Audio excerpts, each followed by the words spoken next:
सबसे पहले तो आपका बहुत बहुत स्वागत है यहाँ पे अमेरिका में और हमारे इस क्राई के इवेंट के लिए। तो जैसा कि मैं जानती हूँ कि आप एकल विद्यालय से भी जुड़े हैं, बहुत सी ऑर्गेनाइजेशन से जुड़े हैं, आप क्राई से जुड़े हैं। क्राई से जुड़ने का ये सहयोग कैसे बना और आपके मन में क्या विचार आया जिसने आपको मोटिवेट किया टू ज्वाइन क्राई? मैं मानता हूँ कि भारत का भविष्य भारत के बच्चे हैं और बच्चों के लिए हमें बहुत काम करना अभी बाकी है, क्योंकि अभी भी हमारे देश में काफ़ी प्रथाएं हैं, जैसे चाइल्ड मैरिज हैं, और चाइल्ड मैरिज के नाम पर छोटी छोटी बच्चियों को जिनको स्कूल में रहना चाहिए, पढ़ना चाहिए, एक उनका संरक्षण और साथ में कहीं ना कहीं उनका एक जो स्वावलंबन, जो एक अपॉर्चुनिटी दे, उनकी सशक्तिकरण जिससे हो, वो होने के बजाय उनको चाइल्ड मैरिज के नाम से बेच दिया जाता है। तो वो जो चीज़ें हैं, इस वक्त क्राई उस पर बहुत बढ़िया काम कर रहे हैं। मैं खुद इस मामले में बहुत ज़्यादा पैशनेट हूँ, इमोशनल हूँ इस मामले को लेकर। पिछले 14 साल से प्रोजेक्ट देवी हम करते आ रहे हैं, जहाँ पे छोटी छोटी देवियों को हम इस सोशल ईवल से बचाते हैं। तो मुझे बहुत अच्छा लगा कि क्राई इतना ज़बरदस्त काम कर रहा है इस स्पेस में और बच्चों को दोबारा स्कूल्स में रीइंटीग्रेट कर रहा है। तो I love that about this organisation, और मुझे लगा कि इस ऑर्गेनाइजेशन को आके सपोर्ट करना चाहिए। पिछली बार कोविड की वजह से सिर्फ वर्चुअल कर पाए, और मैंने ज़बान दी थी, कमिटमेंट दी थी कि मैं ज़रूर आपके लिए आऊँगा फंड रेजिंग करने। तो मैंने कहा चलिए इस बार हम ज़बान पूरी कर देते हैं। जी जी जी, बहुत बहुत अच्छी बात। तो जैसे कि आपने कहा कि क्राई एक बहुत अच्छा काम कर रही है, तो हम इस जनरेशन के लोग ये काम कर रहे हैं, आप कैसे हम इसको अपनी आने वाली जनरेशन को पास ऑन कर सकते हैं? लाइक जो हमारे किड्स हैं उन्हें हम कैसे पास ऑन कर सकते हैं? आपके क्या विचार है? मुझे लगता है कि जब हम हमारे देश की सभ्यता की बात करते हैं, भारत की सभ्यता की बात करते हैं, तो जिस कल्चर की हम बात करते हैं, the culture of giving, the culture of सेवा, ये हमारे रग रग में है, हर हिंदुस्तानी के रग रग में, चाहे उसमें कोई जात हो, धर्म हो, कोई फर्क नहीं पड़ता, ये संस्कार हमारे रग रग में है। और मुझे लगता है कि उस कल्चर को हमें मेंटेन करना है। भारतीयता को अगर हमें हमारे बच्चों में, आने वाले वंशजों में मेंटेन करना है, तो वो भारतीयता को मेंटेन करना, पहले we have to teach them the art and the heart of giving, ये बहुत ज़रूरी है। तो बच्चों को हम भी सिखाते हैं। जैसे जब मेरे बच्चे तो बहुत छोटे हैं, 9 साल का मेरा बेटा है, बिटिया मेरी 7 साल की है, तो मैंने एक छोटा सा रूल बना दिया कि आपको जब भी कोई नए टॉयज़ या तो ख़रीदने हो या जब मिलते हैं एज अ गिफ्ट, दादा दादी, नानी, जो भी आपके लिए गिफ्ट लेके आते हैं, तो आपको same number of old toys and old games किसी को जाकर गिफ्ट करना है।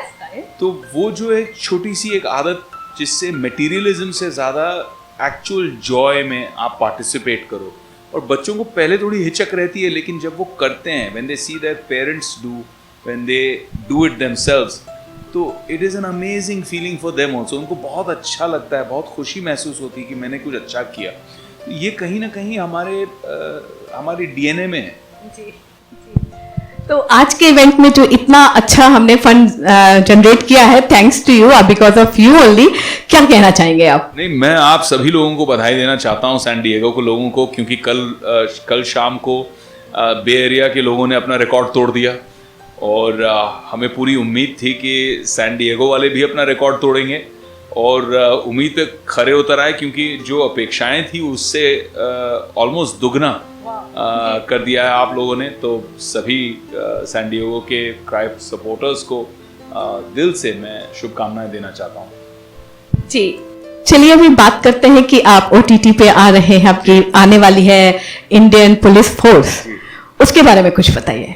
मुझे बहुत खुशी है कि रोहित शेट्टी का जो एक जाना माना कॉप यूनिवर्स है, चाहे वो सिंघम हो, सूर्यवंशी हो, सिम्बा हो, अब उसी कॉप यूनिवर्स को वो लेके आ रहे हैं on OTT, Amazon prime video के साथ में, जहाँ पे मैं ऑलरेडी उनके साथ इनसाइड एज कर चुका हूँ।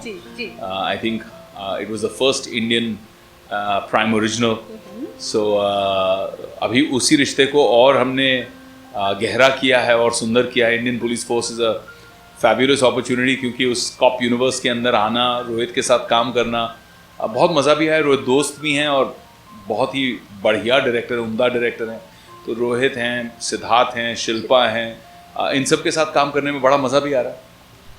Very good, very good. तो अभी फ्यूचर प्रोजेक्ट इसके अलावा और कौन कौन से हैं? मैंने मलयालम में एक फिल्म की है, मेरे बहुत अच्छे मित्र हैं पृथ्वीराज, तो ये शायद उनकी सबसे बड़ी एक्शन फिल्म है अब तक।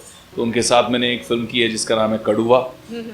उसकी शूटिंग खत्म हो गई है, बहुत जल्द रिलीज पे आ जाएगी। उसका मतलब टाइगर टाइगर होता है, बिल्कुल सही कहा आपने। और उसके अलावा मैं एक फिल्म कर रहा हूँ, एक सीरीज़ की है मैंने, जहाँ पे मैं लीड प्ले कर रहा हूँ और सुनील शेट्टी साहब जो हैं वो विलन प्ले कर रहे हैं। शो का नाम है धारावी बैंक, समित कक्कड़ ने डायरेक्ट की है, बहुत मज़ेदार शो है। उसे अभी शूटिंग मैंने उसकी अभी कंप्लीट की है। और इसके अलावा एक प्रदीप सरकार जी के साथ मैंने फिल्म साइन की है, बहुत इंटरेस्टिंग फिल्म है। उसमें जैकलीन है, के मैनन है, तो वो भी शूट करने में बहुत मज़ा आएगा। I will go back now after this fundraiser and वहाँ पर शूटिंग शुरू करूँगा मैं। Very nice. इतनी भी आपकी एक पिक्चर है जिसके आप प्रोड्यूसर हैं, जी। तो as actor and producer combination कैसा रहता है? एक्चुअली मैं कर नहीं रहा हूँ। अच्छा, नहीं कर रहे हो, छोड़ दी। अच्छा चलिए, कोई बात नहीं। तो लाइक जैसे कि अभी आपने कहा कि हमें एक OTT प्लेटफॉर्म भी अभी नया शुरू हो गया है, मतलब लाइक सभी लोग उसमें जा रहे हैं, तो आप क्या डिफरेंस पाते हैं? What did you find the difference between the OTT and the cinema? I think it's the democratisation of content. I think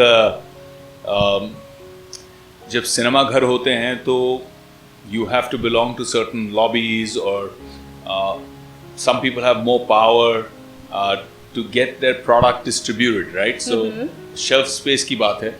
अगर आपकी फिल्म को अगर आप बहुत बड़े नंबर ऑफ स्क्रीन्स में पहुंचा पाते हैं तो आपको और रेवेन्यूज मिलती है और सक्सेस मिलता है और लोग देखते हैं।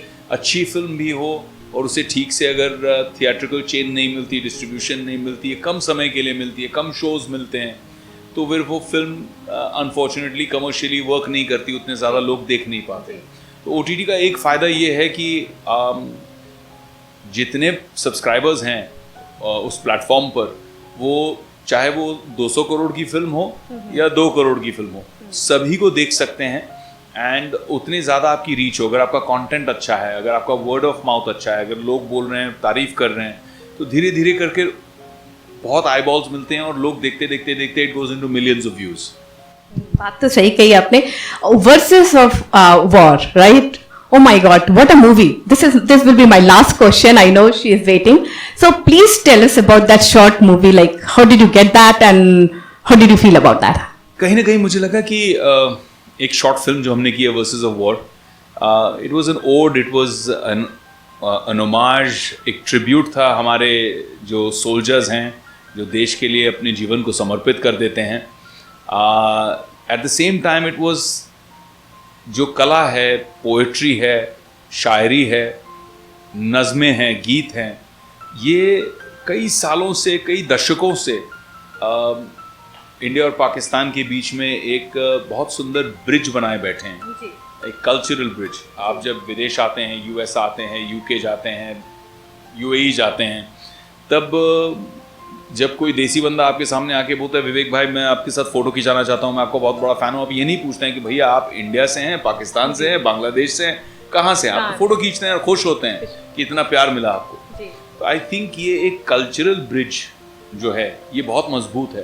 तो जिस दिन सियासती ब्रिजेस टूटेंगे, जिस दिन पॉलिटिकल गेम्स ख़त्म होंगी, मुझे लगता है ये कल्चरल ब्रिज आपसी चैन और अमन के लिए बहुत प्यारी चीज़ रहेगी। It will bring the people closer।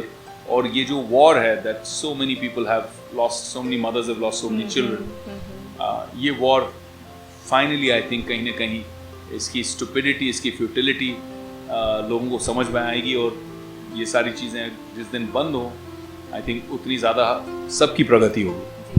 आप उसमें पोइट्री बोलते हैं और वो अंदाज, आपका अंदाज़े बयां बहुत ही खूबसूरत है। लोग कहते हैं गालिब का अंदाज़े बयां, और मुझे तो आपका बहुत अच्छा लगा। आपको याद है उसमें से कोई 2 लाइन? नहीं, इस वक्त याद नहीं। कोई बात नहीं, कोई बात नहीं। तो आप हमारे दर्शकों को, हमारे पढ़ने वालों को आप क्या कहना चाहेंगे कि क्राई से क्यों जुड़े? बस मुझे लगता है कि ये एक अच्छी अपॉर्चुनिटी है। बहुत सारे लोग अपने देश के लिए करना चाहते हैं, बहुत सारे लोग ह्यूमैनिटी के लिए करना चाहते हैं, लेकिन मौका नहीं मिलता, समझ नहीं आता कि किस तरह से मैं करूं। तो एक अच्छी ऑर्गेनाइजेशन, एक ट्रांसपेरेंट ऑर्गेनाइजेशन, अक्रेडिटेड ऑर्गेनाइजेशन जो अब से नहीं बल्कि 40+ साल से काम किए जा रही है, निरंतर रिजल्ट्स दिए जा रहे हैं, तो एक ऐसे ऑर्गेनाइजेशन के साथ जुड़ना, I think that's the right move to create some sort of impact and make a contribution to humanity. Thank you so much for your time, Vivek. Thank you so much, Vivek Anand Oberoi.